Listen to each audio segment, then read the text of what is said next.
我上任以嚟一直積極擴大香港嘅國際網絡。喺6月，我哋會再接再厲，舉辦2場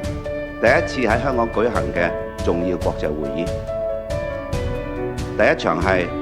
博鰲亞洲論壇國際科技與創新論壇2025年香港會議。第二場係公路及鐵路國際會議2025，分別會喺6月6至7日同埋12至13日舉行。博鰲亞洲論壇國際科技